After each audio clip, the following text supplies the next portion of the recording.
નમસ્કાર મિત્રો, ખેડૂત પોકેટ ચેનલમાં તમારું સ્વાગત છે। જાણી લઈએ આજના તાજા અને મહત્વના સમાચારની। તે પહેલા ચેનલમાં નવા છો તો ચેનલને સબસ્ક્રાઇબ કરી દેજો અને વિડીયોને અંત સુધી જોવા વિનંતી। નમસ્કાર મિત્રો, સૌપ્રથમ સમાચારની વાત કરીએ તો એલપીજી સિલિન્ડરમાં નવો નિયમ લાગુ, ગરીબ લોકોને મળશે લાભ। વિગતે વાત કરીએ તો ઘરેલું એલપીજી સિલિન્ડરના ઉપયોગને લઈને એક મહત્વપૂર્ણ માહિતી સામે આવી છે। કેન્દ્ર સરકારે એલપીજી ગ્રાહકોને સબસિડીની યોગ્યતા અંગે એસએમએસ એલર્ટ મોકલવાનું શરૂ કરી દીધું છે। હવે ટેક્સ રેકોર્ડના માધ્યમથી ગેસ સબસિડીની તપાસ કરવામાં આવી રહી છે। જે નાગરિકોની આવક ઓછી છે તેમને જ સિલિન્ડર પર સબસિડી મળશે। કેન્દ્ર સરકાર દ્વારા જે મેસેજ મોકલવામાં આવી રહ્યો છે તેનો મુખ્ય ઉદ્દેશ અયોગ્ય લોકોની સબસિડીનો ફાયદો લેતા અટકાવવાનો છે તથા ફક્ત જરૂરિયાતમંદ લોકો સુધી સિલિન્ડર પહોંચાડવાનો છે। મિત્રો વિગતે વાત કરીએ તો ત્યાં આગળ વાત કરીએ તો મળતી માહિતી પ્રમાણે એલપીજી ગ્રાહકોને જે મેસેજ મોકલવામાં આવી રહ્યા છે, જે લોકોની વાર્ષિક કરપાત્ર આવક ₹10 લાખથી વધારે છે તેમણે 7 દિવસમાં માહિતી આપવી પડશે। જો લોકો માહિતી નહીં આપે તેમની સામે કડક કાર્યવાહી કરવામાં આવશે। સરકારે આ ઉપરાંત સરકાર તરફથી જે મેસેજ મોકલવામાં આવ્યો છે તેમાં સ્પષ્ટપણે કહેવામાં આવ્યું છે કે જો 7 દિવસમાં પૂરી માહિતી નહીં આપે તો એલપીજી સબસિડીને સંપૂર્ણપણે બંધ કરી દેવામાં આવશે। ત્યાર પછીના મહત્વના સમાચારની વાત કરીએ તો હવામાનની મોટી આગાહી, રાજ્યોમાં ભારે વરસાદ અને વાવાઝોડાનું એલર્ટ જાહેર કરાયું। વિગતે વાત કરીએ તો દેશભરના ઘણા રાજ્યોમાં ફરી એકવાર ભારે વરસાદ અને વાવાઝોડાનો પ્રકોપ જોવા મળી શકે છે। આજે 12 મે માટે હવામાન વિભાગે ઉત્તર પ્રદેશ અને બિહાર સહિત 19 રાજ્યોને આવરી લેતા વરસાદ અને વાવાઝોડાની ચેતવણી જાહેર કરી છે અને આ પરિસ્થિતિઓ સાથે 80 થી 85 કિલોમીટર પ્રતિ કલાકની ઝડપે પવન ફૂંકાશે તેવી પણ અપેક્ષા છે। દરમિયાન પૂર્વ ભારતમાં ભારે વીજળી અને વાવાઝોડાઓ અનુભવ થઈ શકે છે। ખેડૂતો માટે ખાસ ચેતવણી જારી કરવામાં આવી છે કે વધુમાં પર્વતીય રાજ્યોમાં મુસાફરી કરવાનું આયોજન કરી રહેલા લોકોને સાવચેતી રાખવાની સલાહ આપવામાં આવી છે। તમારા ઘરની બહાર નીકળતા પહેલાં કૃપા કરીને નવી જે હવામાન વિભાગની આગાહી છે તે કાળજીપૂર્વક જે સાંભળીને તપાસીને જ નિર્ણય લેજો। આમ કરવા નિષ્ફળતા મુશ્કેલીઓ તરફ દોરી શકે છે અને અનેક રાજ્યો માટે કરા પડવાની પણ ચેતવણી જારી કરવામાં આવી છે।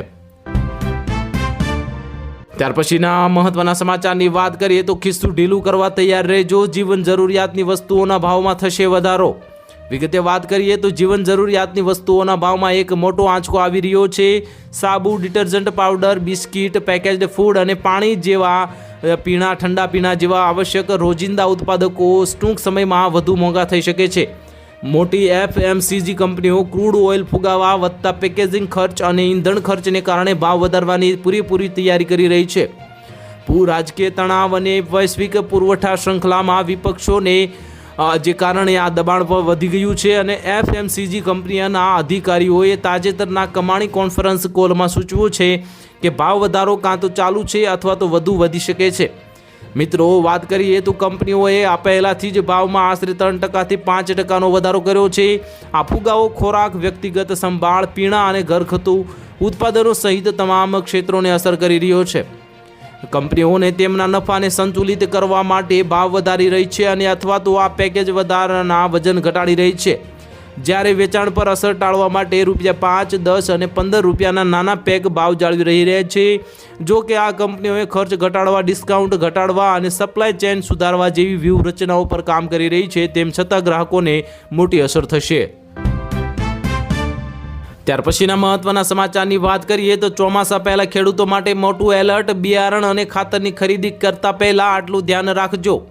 વિગતે વાત કરીએ તો આગામી ચોમાસાની સિઝનને લઈને ખેડૂત મિત્રોએ ખેતીની તૈયારીઓ શરૂ કરી દીધી છે।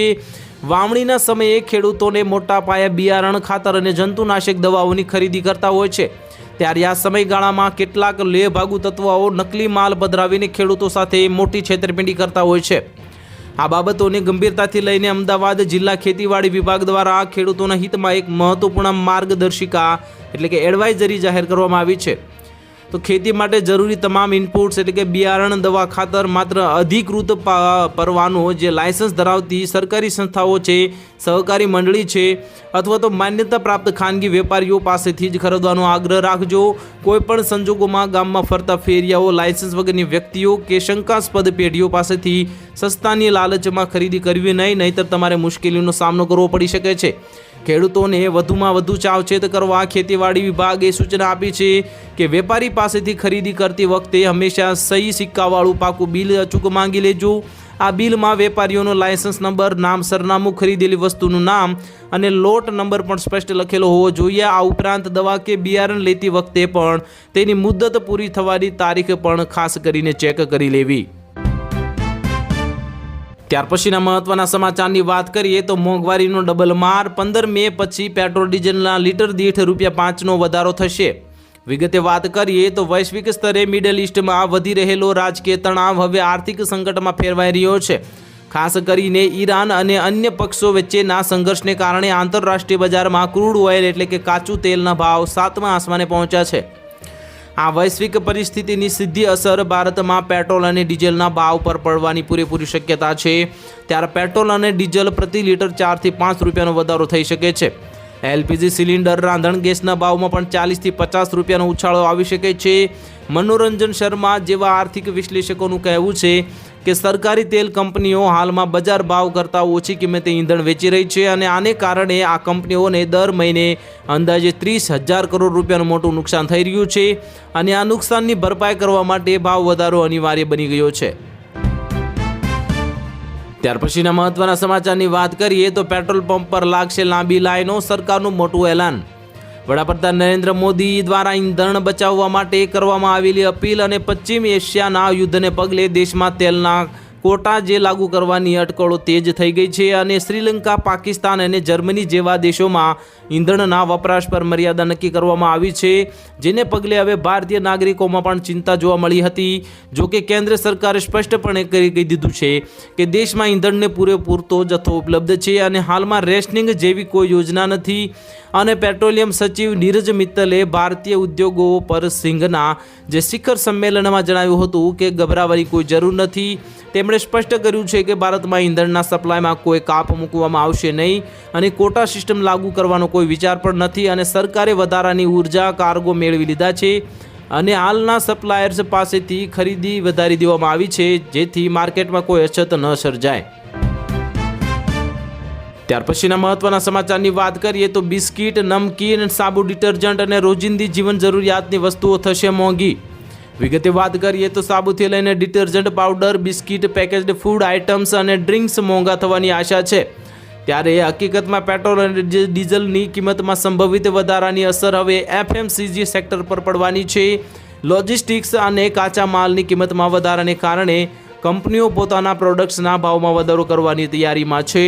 કાચા તેલની કિંમતોમાં ઉતાર ચઢાવને કારણે ઊભી થયેલી સમસ્યા, મોંઘવારીનો ખતરો, લોજિસ્ટિક્સનો વધારો, ખર્ચ અને કરન્સીની કિંમતમાં ઘટાડો અને ભૂ રાજનીતિક તણાવ વચ્ચે વૈશ્વિક સપ્લાય ચેનમાં આવેલી સમસ્યાને કારણે કંપનીઓનો નફો ઘટી રહ્યો છે અને આ દબાવ ફૂડ, પર્સનલ કેર, બેવરેજ અને ઘરેલું પ્રોડક્ટ્સના જેવા બધા સેક્ટર્સમાં અનુભવાઈ રહ્યો છે. તેના કારણે એફએમસીજી કંપનીઓ પોતાના માર્જિનને બેલેન્સ કરવાનો પ્રયાસ કરી રહી છે.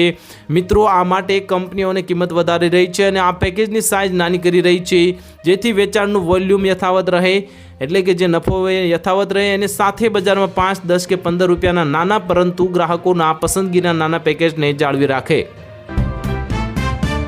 ત્યાર પછીના મહત્વના સમાચારની વાત કરીએ તો ગેસ સિલિન્ડર બુકિંગના નિયમો લાગુ થયા. પછી હવે 45 દિવસે બુક કરી શકાશે ગેસ સિલિન્ડર. વિગતે વાત કરીએ તો પશ્ચિમ એશિયામાં ચાલી રહેલા તણાવ વચ્ચે સામાન્ય માણસ માટે એક રાહતના સમાચાર છે. ઘરેલું રસોઈ ગેસના ભાવ આજે પણ યથાવત રહ્યા છે.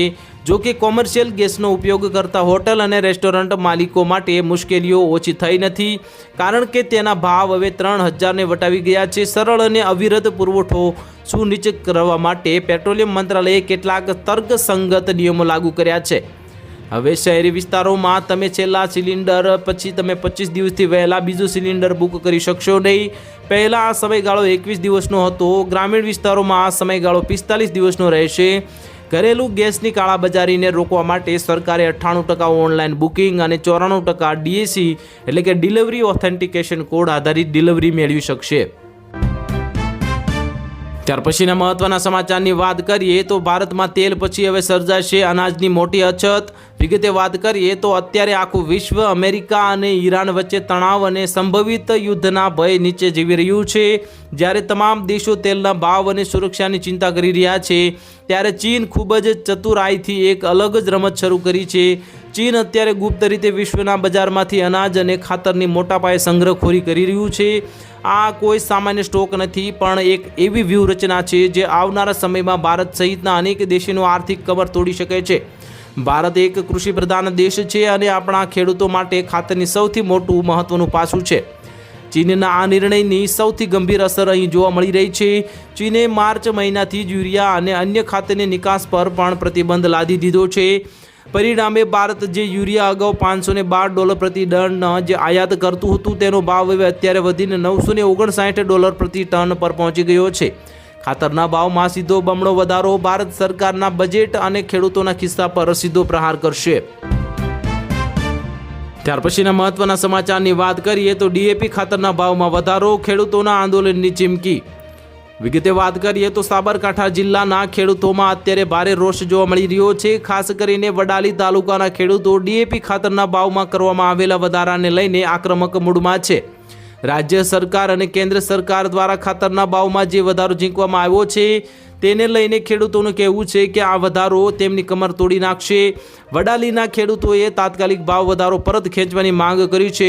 ત્યારે કેસરગંજ ગામના ખેડૂતોએ એક અવાજે માંગ કરી છે કે જો સરકાર આ ભાવ વધારો પરત નહીં ખેંચે તો આગામી દિવસોમાં ઉગ્ર આંદોલન કરવાની જે ચીમકી આપવામાં આવી છે। ખેડૂતોનું માનવું છે કે સરકાર એક તરફ ખેડૂતોની આવક બમણી કરવાની વાતો કરે છે અને બીજી તરફ ખેતીના ખર્ચમાં સતત વધારો કરી રહી છે, જેથી ખેડૂતો કહી રહ્યા છે કે અમે ખેતી કરીને માંડ અમારું ગુજરાન ચલાવીએ છીએ। ડીએપી ખાતર વગર ખેતી શક્ય નથી અને સરકારે તેના ભાવ એટલા બધા વધારી દીધા છે કે હવે ખેતી કરવી પરવડે તેમ નથી અને આ ભાવ વધારો તાત્કાલિક પરત ખેંચવો જોઈએ, નહીં તો અમે રસ્તા રોકીશું અને આંદોલન તેજ કરીશું।